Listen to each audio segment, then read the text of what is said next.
Welcome back to another episode of Diversity Works. My name is Soha Mohammed, and I'm a navigator for the regional team here at Workforce Solutions.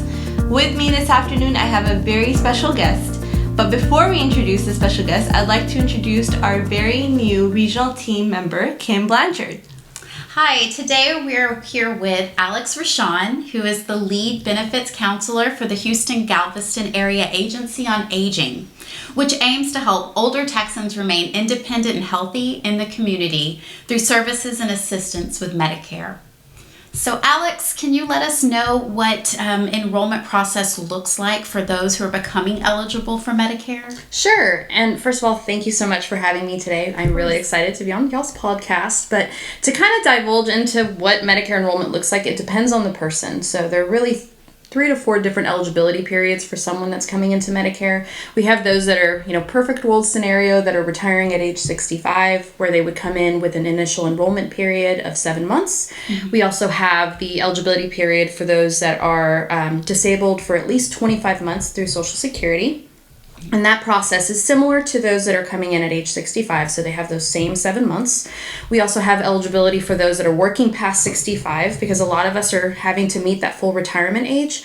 So we may be working a little longer to get to that point, and that has 3 different timelines that you work with. And then there are also those that are affected by Lou Gehrig's disease or end-stage renal disease, which pretty much start Medicare almost immediately when they get those diagnoses. So it kind of depends on where you fall in those brackets on how long you have to get all those enrollments done. Oh, wow. I didn't know some of that information. Yeah. It's a lot. So when are the enrollment periods? So right now, if you guys have turned on your TV and seen a commercial, we're in the middle of open enrollment, which runs from October 15th through December 7th. And this is the opportunity for anyone that's already on all the different parts of Medicare to make their selections for the next calendar year. And the reason why it's so important is because there's always so many changes coming down the pipeline from the government, whether it be formulary changes, tier level exemptions. This year in particular, we had the Inflation Reduction Act that was signed in August that will cap insulins at $35 starting in January for those that are covered under the prescription drug plan. And then those that are fed through a pump, the ones that look like little pagers, those will go to a $35 cap as of July 1st. So with all of those changes coming down the pipeline, the Medicare premiums are changing for next year, the deductibles are changing.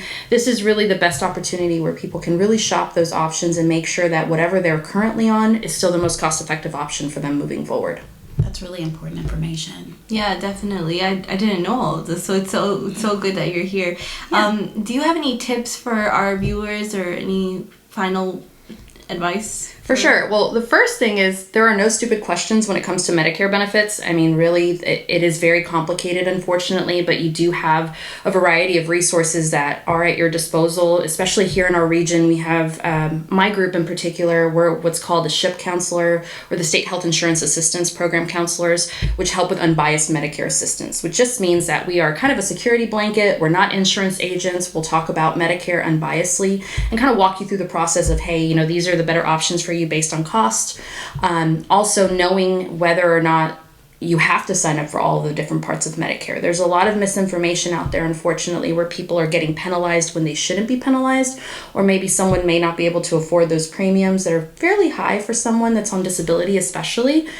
There are assistance programs through the state and federal government to offset some of those costs. So asking those questions, reaching out for help, whether it's through our organization with the Houston Galveston Area Agency on Aging, even talking to an agent or calling 1-800-Medicare would get you answers a lot faster than trying to figure it out on your own a lot of times. Thank you so much, Alex, for all this information. I think it's going to be so beneficial to our viewers. What was the number they can contact again? So for our region, there are 2 area agencies on aging for our region. The Houston Galveston Area Agency on Aging covers the 12 counties surrounding Harris County, and you can reach us at 1-800-437-7396. They'll get you right in touch with a benefits counselor. We're taking appointments right now through December 7th to get people kind of worked through open enrollment.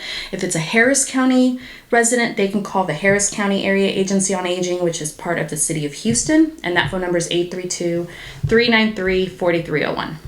Perfect. And you guys can actually access this information on the bottom of the video. And if you guys can, please don't forget to like, share, and subscribe, and reach out to us with any further questions or concerns.